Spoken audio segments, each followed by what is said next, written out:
Palavra da Verdade, com Hernandes Dias Lopes. Meus amados, vamos abrir a palavra de Deus na carta de Tiago, capítulo 3. Tiago, capítulo 3.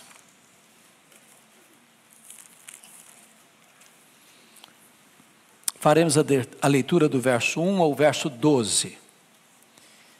E peço a gentileza de, após a leitura do texto, permanecer com a sua Bíblia aberta nesta passagem. Meus irmãos, não vos torneis muitos de vós mestres, sabendo que havemos de receber maior juízo. Porque todos tropeçamos em muitas coisas. Se alguém não tropeçar no falar, é perfeito varão, capaz de refrear também todo o corpo. Ora, se pomos freios na boca dos cavalos para nos obedecerem, também lhes dirigimos o corpo inteiro. Observai igualmente os navios, que sendo tão grandes e batidos de rijos ventos, por um pequeníssimo leme, são dirigidos para onde queira o impulso do timoneiro. Assim também a língua, pequeno órgão, se gaba de grandes coisas. Vede como uma fagulha põe em brasas tão grande selva. Ora, a língua é fogo, é mundo de iniquidade. A língua está situada entre os membros do nosso corpo e contamina o corpo inteiro. E não só põe em chamas toda a carreira da existência humana, como também é posta ela mesma em chamas pelo inferno. Pois toda espécie de feras, de aves, de répteis e de seres marinhos se doma, e tem sido domada pelo gênero humano. A língua, porém, nenhum dos homens é capaz de domar. É mal incontido, carregado de veneno mortífero. Com ela bendizemos ao Senhor e Pai, também com ela amaldiçoamos os homens feitos à semelhança de Deus. De uma só boca procede bênção e maldição. Meus irmãos, não é conveniente que estas coisas sejam assim. Acaso pode a fonte jorrar do mesmo lugar o que é doce e o que é amargoso? Acaso, meus irmãos, pode a figueira produzir azeitonas ou a videira figos? Tampouco fonte de água salgada pode dar água doce. Eu quero meditar com os meus amados sobre o tema cuidado com a sua língua. Cuidado com a sua língua. Bom, esse Tiago que escreve esta carta não é o Tiago apóstolo. O Tiago apóstolo foi assassinado em Jerusalém por ordem do rei Agripa I.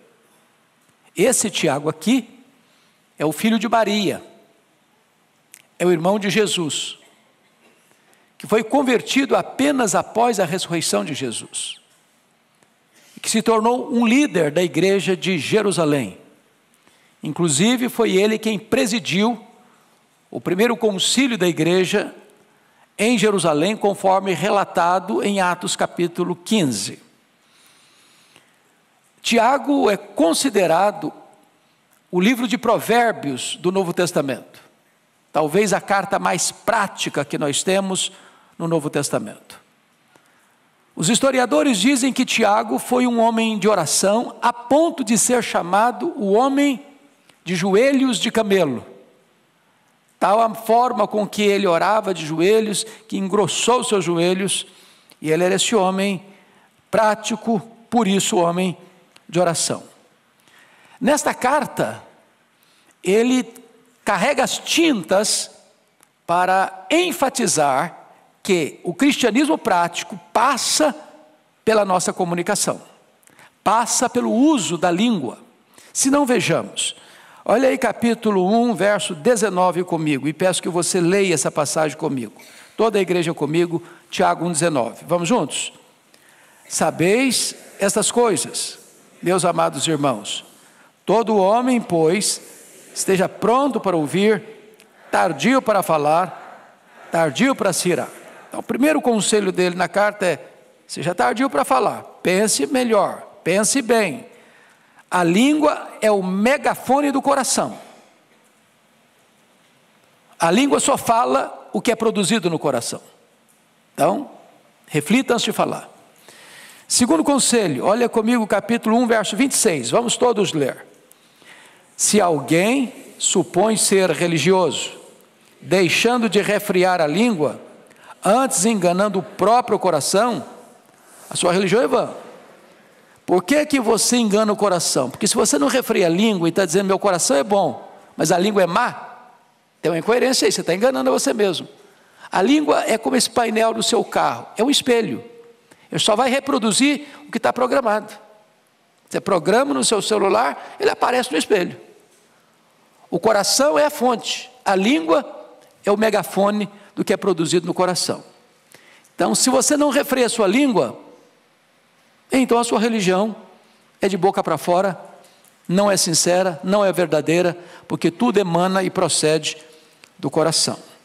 Vamos dar uma olhadinha agora no capítulo 4, verso 11. Olha aí comigo e vamos ler juntos. Vamos lá? Irmãos, não faleis mal uns dos outros. Aquele que fala mal do irmão, ou julga seu irmão, fala mal da lei, e julga a lei. Ora, se julgas a lei, não és observador da lei, mas juiz. Então, preste atenção. Sobretudo nesse tempo de tanta polarização política, ou de tantas tensões no Brasil, às vezes nós corremos o risco de sermos colhidos falando mal. E às vezes falando mal de irmão. E Tiago está nos exortando aqui que nós não somos juízes, nós somos irmãos. E nós não devemos falar mal do irmão. Porque estamos falando mal do irmão, nós estamos julgando a lei e não obedecendo a lei. Bom, mas agora nós vamos nos concentrar no texto. Porque não há nenhum texto da Bíblia tão exaustivo e tão lúcido e tão claro e tão detalhado sobre o problema da língua como Tiago capítulo 3. Aliás, antes propriamente de entrar nele, me permita mais dois textos da Bíblia que me impressionam muito. O primeiro deles é Provérbios 18, 21, quando diz que a morte e a vida estão no poder da língua. Quem bem utiliza, comerá do seu fruto. Ou seja, você pode dar vida, você pode matar um relacionamento, dependendo da maneira como você se comunica. Então a língua tem o poder de dar vida, a língua tem o poder de matar. Isso vale para o casamento, isso vale para a família, isso vale para os relacionamentos interpessoais, isso vale lá para a sua empresa, isso vale para os relacionamentos aqui da igreja. Mas o outro texto, irmãos, para mim é um dos mais complexos, eu até gravei esta semana um texto sobre ele, e eu gostaria que você olhasse comigo, Provérbios 6, dá uma olhadinha aí, versículos 16 a 19,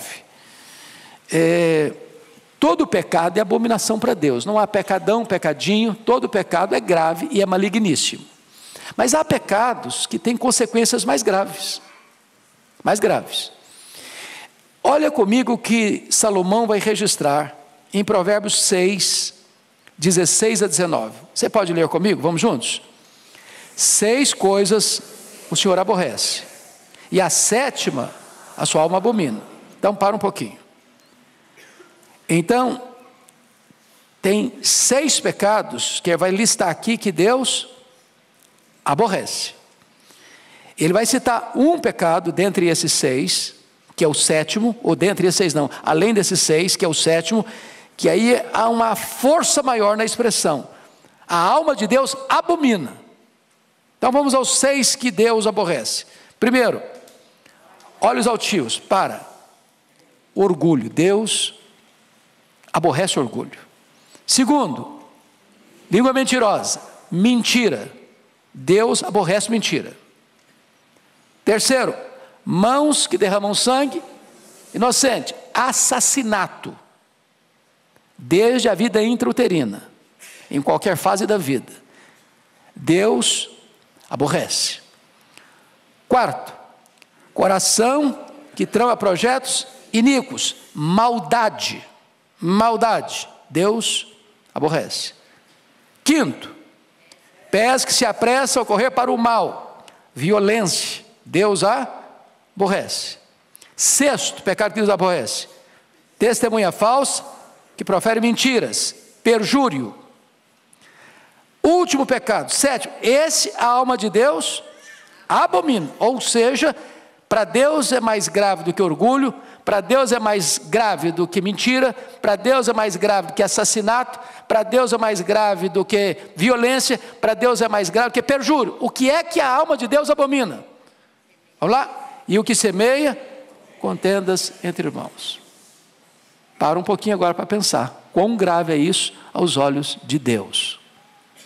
É por isso que Tiago diz que se você não refreia a sua língua, enganando o seu coração, a sua religião é vã.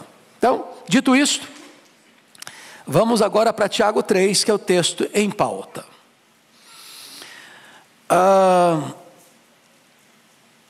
Começando com o verso 1, ele se dirige à igreja assim: meus irmãos. Quem são os meus irmãos?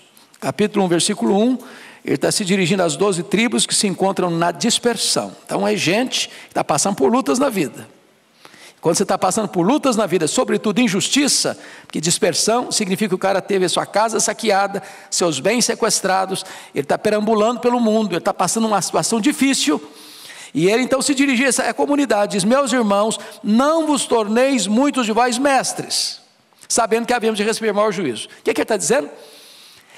Que se você ocupa uma posição de destaque, de liderança, a régua vai ficar lá em cima. Quanto mais conhecimento, quanto mais responsabilidade, quanto mais liderança você exerce, maior é o grau de responsabilidade que vai se requerer de você, no trato da sua comunicação. Então o fato de você ser um líder não isenta você de responsabilidade, ao contrário, aumenta a sua responsabilidade na comunicação. Vamos ao verso 2, leia comigo o verso 2. Porque todos tropeçamos em muitas coisas. Se alguém não tropeça no falar, é perfeito varão, capaz de refrear também todo o corpo. Primeiro, Tiago está admitindo aqui que não tem ninguém que sobra, que fica como exceção no critério de não pecar, de não tropeçar. Ele diz todos. Então, o líder e o liderado, o maduro na fé e o neófito, todos tropeçamos. E ele diz em algumas coisas? Não, todos tropeçamos em muitas coisas. Então baixa a bola, porque nós não estamos aí com esse performance todo, não. Todos tropeçamos em muitas coisas. Ele está usando o todo para certamente enfatizar um aspecto específico. O maior obstáculo onde mais tropeçamos na vida é na nossa língua.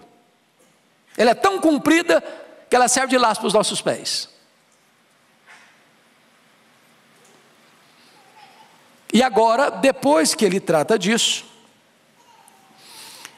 é como se ele mostrasse para nós duas figuras. Alguém já disse e eu concordo. A língua ou a palavra falada é como uma flecha que você lança. Depois que você a lançou, você não a recolhe mais. Falou, não dá para engolir mais essa palavra que você falou. Ela vai atingir, vai ferir, vai machucar alguém. Segunda figura, a língua é como você subir no alto de uma montanha e solta um saco de penas. Não dá para recolhê-las todas mais. Então, notinha de rodapé e conselho.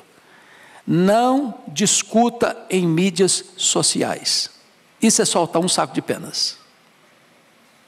Não adianta depois, mas eu vou ter direito de resposta. Não, o que você falou vai alcançar um outro horizonte, o seu direito de resposta, ou a sua defesa, ou a sua apologia, não vai alcançar as mesmas pessoas, então cuidado, prudência, porque falou, não dá para recolher todas as palavras mais. Bom, dito isto, então agora vamos observar algumas coisas interessantes. Ele vai usar aqui 6 figuras sobre a língua: a figura do freio, a figura do leme, a figura do fogo, a figura do veneno, a figura da fonte e a figura das árvores frutíferas. São 6 metáforas que ele vai usar, instrutivas. Tiago é prático, Tiago é o Provérbios do Novo Testamento, e ele quer tornar esse assunto tão pedagógico, tão fácil de entendimento, que a melhor maneira de você ilustrar, ou orientar, ou clarear um conceito, é dando exemplo, usando figuras, imagens. Uma imagem ou um símbolo vale mais do que 1000 palavras. Então, notem comigo, por favor, versos 3 e 4. Vamos ler esses 2 versos juntos. Vamos lá? Ora, se pomos freio na boca dos cavalos para nos obedecer, também lhes dirigimos o corpo inteiro. Observai igualmente os navios, que sendo tão grandes e batidos de rijos ventos por um pequeníssimo leme, são dirigidos por onde quer o impulso do timoneiro. Então, quais são as 2 figuras que ele usa aqui? A figura do freio e a figura do leme. Eu não sei quantos aqui tiveram o privilégio, como eu, de nascer na roça, porque nascer na roça é um privilégio, sabia? É um privilégio, você tem conhecimento dos 2 lados da vida. E você já viu um potro, um cavalo jovem, com força? Ele é selvagem, ele não é dominado, não se pode montar nele, a não ser um profissional. Por quê? Porque ele tem força, e a força dele não está o quê? Domesticada. E ele é um risco, ele é uma ameaça, ele é um perigo. Ele vai usar a força dele para ferir você, para derrubar você, para machucar você. Mas acontece que tem profissionais, são os domadores, e botam um freio na boca dele. Daqui a pouquinho ele é domesticado. Uma criança pode subir nesse cavalo, ele tem a mesma força, ele tem o mesmo potencial, ele tem a mesma capacidade, mas agora ele obedece comando. Então, assim como o freio controla um cavalo que tem toda a força, mas não usa essa força para destruição, mas para o serviço, a língua, sendo um pequeno órgão no corpo, vai controlar você, para você não ser intempestivo, para você não ser destemperado, para você não trazer tragédias na hora de comunicar-se, mas ser o quê? Disciplinado. Segunda figura, um navio. Navio é grande, carrega muita carga, transporta muita gente, singra as águas dos oceanos mais profundos, suporta rajadas de ventos violentas. Mas esse navio tão grande é dirigido por um pequeno leme, e o timoneiro está lá no leme e vai guiando o navio para que ele não se arrebente nos rochedos, para que ele não passe perto dos icebergs e rasgue o casco e chegue ao naufrágio. Esse pequeno leme na mão do timoneiro é que vai conduzir o navio para onde o timoneiro quer, um lugar seguro, para sair e chegar em segurança. O que ele está dizendo? Que a nossa língua tem o poder de nos dirigir no meio das tempestades da vida, para não nos arrebentarmos nos rochedos da história, para não sermos feridos e nem ferirmos alguém com a nossa língua. Se você controla a língua, você tem bênção sobre você, e bênção na vida dos outros. Deixa eu ilustrar como a fala pode ser abençoadora. Eu acho que todos vocês já leram e conhecem a história do pastor batista Martin Luther King, pastor batista, em Montgomery, no estado do Alabama. Ele se levanta em 1960 para combater de forma pacífica o problema da segregação racial nos Estados Unidos. E vocês se lembram do famoso discurso dele, I have a dream, eu tenho um sonho, proferido no Memorial de Lincoln, em 1963. onde ele diz que o sonho dele é que um dia os seus filhos fossem julgados pelo seu caráter e não pela cor da sua pele. Isso leva então os Estados Unidos, no ano seguinte, 1964, a sancionar a lei, acabando com a questão da segregação racial, e nesse mesmo ano ele recebe o título de Prêmio Nobel da Paz. Ele vem a ser assassinado no dia 4 de abril de 1968, em Memphis, no Tennessee, mas a causa pela qual ele se levantou e usou a sua língua para comunicar essa mensagem, trouxe uma grande vitória para o povo da América. Você pode usar a sua língua para transformar o local, para mudar o ambiente, para abençoar a nação, como você pode usar a sua língua também para semear contendas e guerras e tragédias, e a história está eivada de exemplos dessas tragédias. Vamos à segunda figura nos versos 5 a 6. Leia comigo, por favor, 5 e 6. Assim também a língua, pequeno órgão, se gaba de grandes coisas. Vede como uma fagulha põe em brasas tão grande selva. Ora, a língua é fogo, é mundo de iniquidade. A língua está situada entre os membros do nosso corpo e contamina o corpo inteiro. E não só põe em chamas toda a carreira da existência humana, como também é posta ela mesma em chamas pelo inferno. Então agora ele está usando duas figuras. Ele está usando a figura do fogo. E lá no versículo 8 é que vai usar a figura do veneno. Eu não vou explorar aqui por enquanto. Mas vamos pensar aqui nessa figura do verso 5. Vede como uma fagulha põe em brasas tão grande selva. Vocês certamente estão acompanhando e acompanhar, graças a Deus as chuvas estão chegando, mas nós vivemos meses agora, um mês e pouco, uma das maiores tragédias do Brasil. Um incêndio criminoso que atinge o Brasil de norte a sul, de leste a oeste. E vocês acompanharam que muitas pessoas fizeram isso propositadamente, acendendo um isqueiro, ou jogando uma guimba de cigarro, queimando pastagens, matando o gado, queimando lavouras, destruindo florestas, apenas um risco de um palito de fósforo que você sopra e apaga, ou um isqueiro que você acende para acender um cigarro, acender um fogo num fogareiro, pode gerar um incêndio de proporções terríveis, devastadoras, causando morte, destruição, prejuízo. Talvez nós pudéssemos usar um segundo exemplo, que vocês também devem ter informação. O incêndio que aconteceu no dia 8 a 10 de outubro de 1971 em Chicago, quando Moody fazia lá uma cruzada. Para vocês terem uma ideia da gravidade desse incêndio, 100 mil casas atingidas, 17.500 prédios atingidos, centenas de pessoas mortas. Um incêndio que começou num estábulo, coisa pequena, mas que ganhou proporções devastadoras.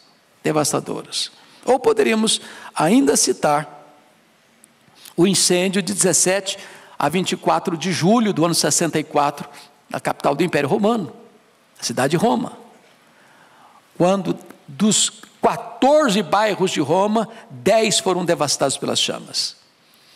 O que Tiago está nos informando? Que uma palavra mal colocada, mal dita, ou bota junto, maldita, ela pode ter uma destruição devastadora. Uma palavra maligna, maldosa, uma espécie de assassinato de reputação. Pode macular a honra de uma pessoa, pode destruir a imagem de uma pessoa, pode provocar uma guerra, pode provocar separação, pode trazer consequências absolutamente destruidoras na vida de pessoas, de instituições, de igrejas, até de uma nação. Então, é necessário ter esta percepção.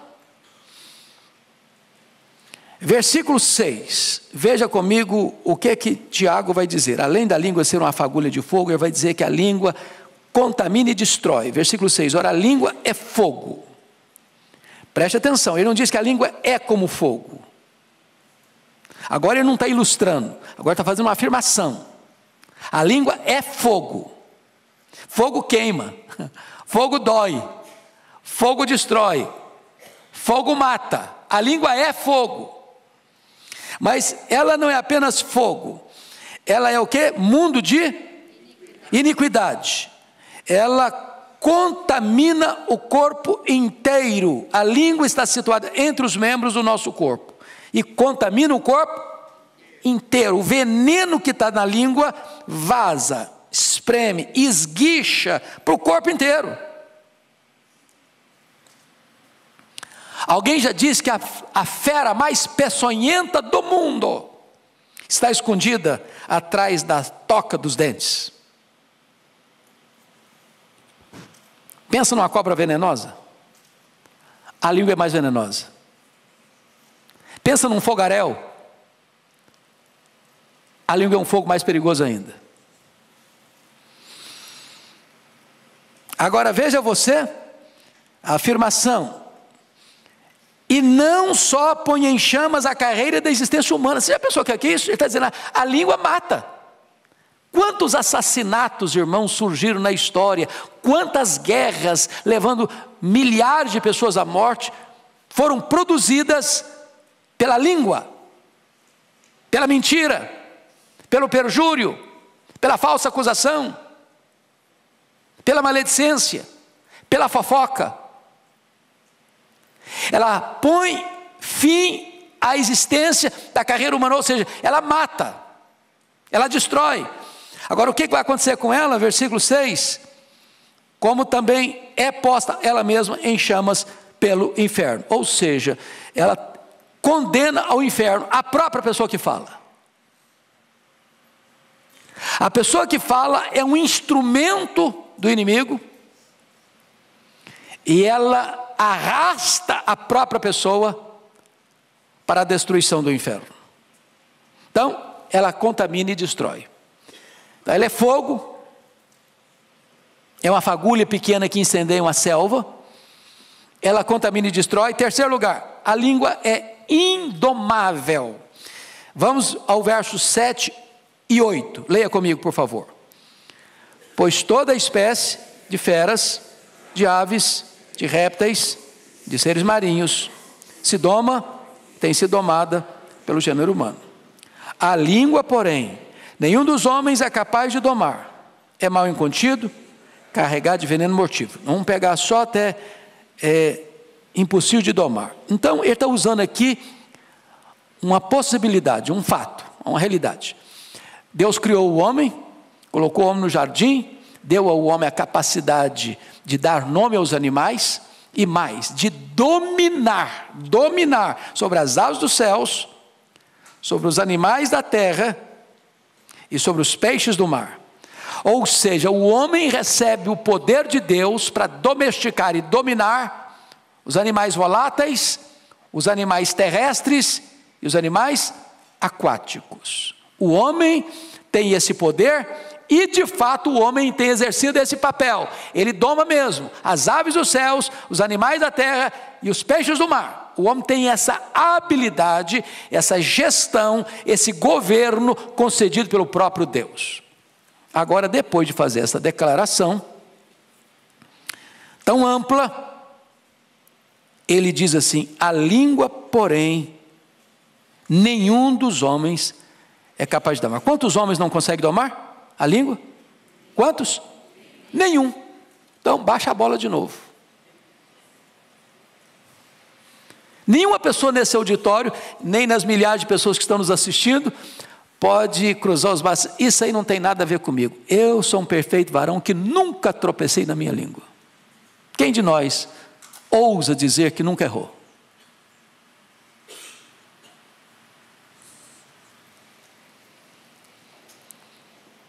Essa é uma exortação para mim, para você, para nós.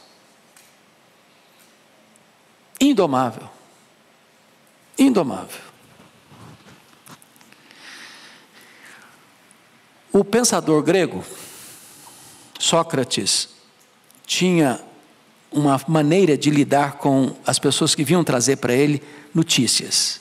Nós temos que tomar muito cuidado com as pessoas que vêm trazer notícias, porque elas querem nos informar, mas na informação vem uma dose de veneno. Não é assim? É o correio sem fio.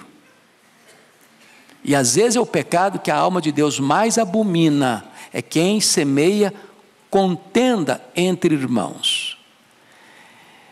E às vezes essa piedosa informação acontece até na reunião de oração, sabia? Tem que orar pelo fulano. O fulano está encrencado. Aí conta a história do fulano. Arrebenta com o fulano. Destrói a reputação dele. Joga farinha no ventilador, para depois dizer que está pedindo oração. Cuidado. Cuidado. Muito cuidado. Então, o Sócrates diz o seguinte: quando alguém chegava com um comentário para ele, falou que tinha que passar por 3 peneiras. O cara veio trazer um comentário para você. A primeira pergunta: isso é verdade? Eu ouvi que é verdade. Bom, então você não tem certeza. Me contaram. Bom, então você está recebendo informação de segunda mão. Segunda peneira: você já falou isso para a pessoa? Você está trazendo informação da outra pessoa, já falou com ela? Se não falou com ela, não vem falar para mim. Ela que tem que saber. É sobre a vida dela.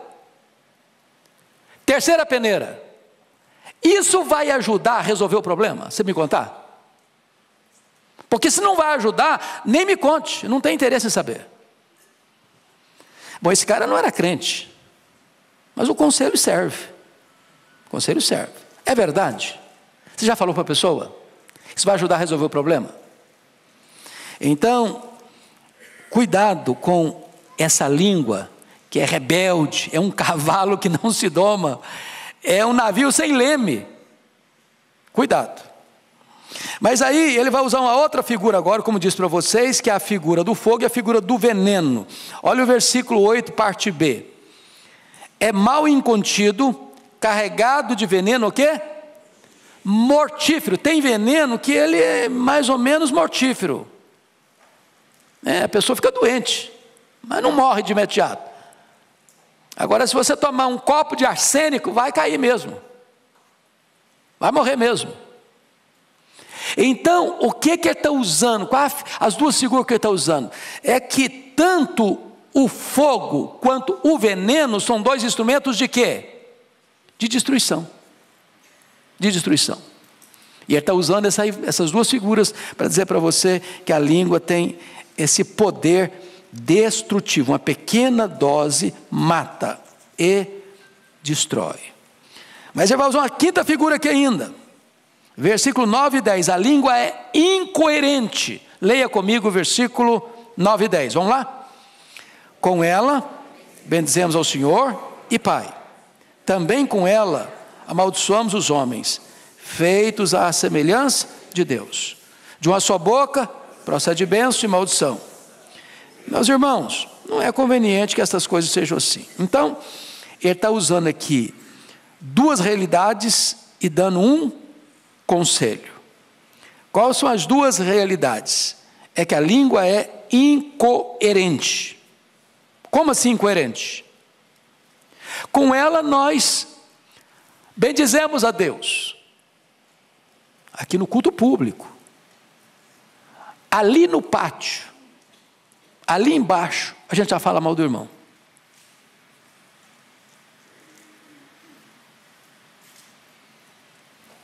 Como assim? A mesma língua? Que acabou de bendizer a Deus, está amaldiçoando alguém que foi feito à imagem de Deus? Olha a incoerência. Existe uma mesma língua, procede bênção e maldição. Eu abençoo e eu amaldiçoo, com a mesma língua. Incoerente, inconsistência. Agora, isso é a realidade, mas não é o conveniente.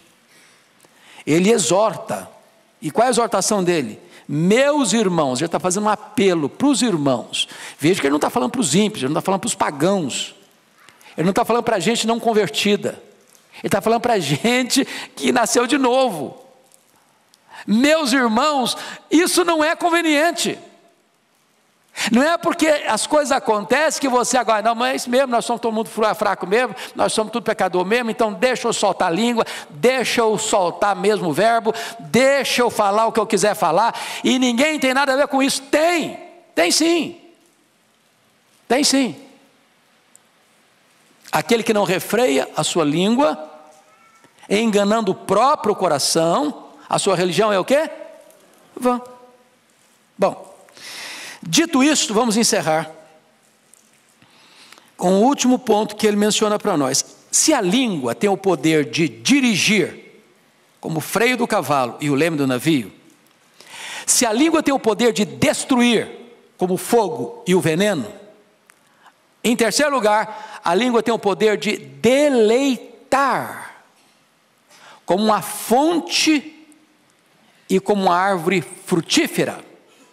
Essa é a linguagem dele dos versos 11 e 12. Leia comigo, toda a igreja. Acaso pode a fonte jorrar do mesmo lugar o que é doce e o que é amargo?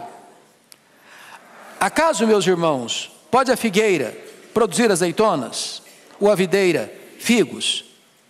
Tampouco fonte de água salgada poderá água doce. Ele está, de certa forma, só mudando as figuras para mostrar novamente a incoerência da língua. Perceberam? Ele está usando uma outra imagem agora. Outra imagem. Agora não é bem dizer e falar mal do irmão, nem abençoar e maldizer. Ele está usando agora uma linguagem da agricultura, do campo. Então ele está falando de uma fonte. Uma fonte é o lugar de você se dessedentar, sobretudo no Oriente, onde isso era raro. Então você chega e vê uma fonte e você bebe. Vocês se lembram, quando o povo saiu do Israel, chegou no deserto e viram água e foram todos beber com muita gana, e quando beberam, o que estava acontecendo? A água era amarga, não dá para beber. Então você tem fonte de água doce e tem fonte de água salobra. Agora você nunca vai ver uma fonte produzir água doce e daqui a pouquinho água salobra ao mesmo tempo. Se é água doce, é água doce. Se é água salobra, é água salobra. O problema é que a língua é tão complexa que às vezes dessa mesma fonte sai água doce, dessa mesma fonte sai água salgada. A mesma língua que abençoa, amaldiçoa. A mesma língua que glorifica a Deus, fala mal do irmão. Aí vou usar outra figura, a figura da árvore. Ele diz assim, versículo 12: acaso, meus irmãos, pode a figueira produzir azeitonas? A figueira produz o quê? Figo. Azeitona, a videira produz o quê? Uva. É isso mesmo que eu falei? Eu me confundi. Vamos de novo.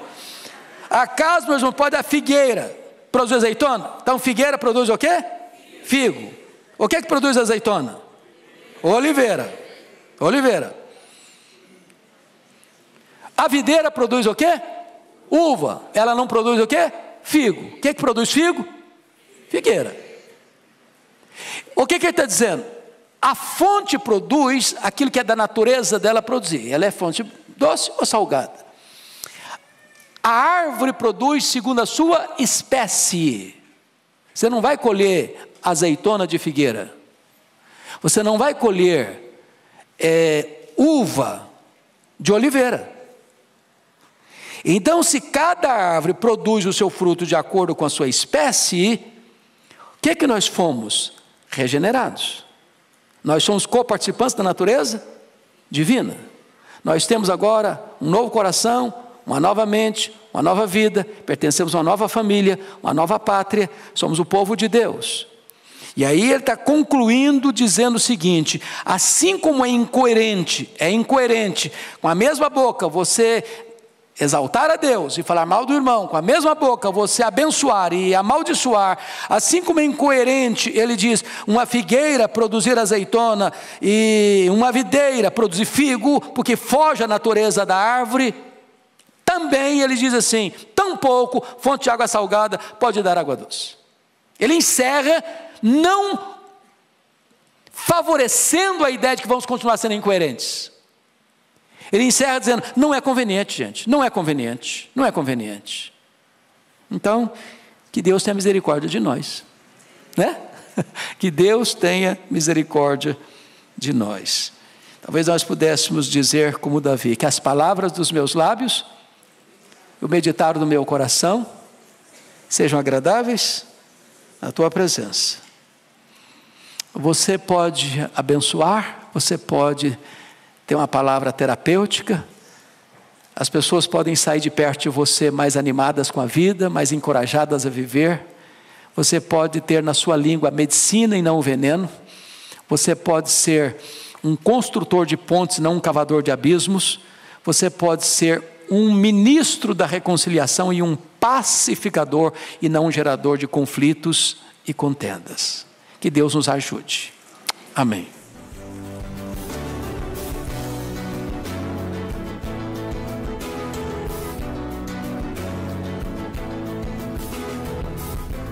Palavra da Verdade, com Hernandes Dias Lopes.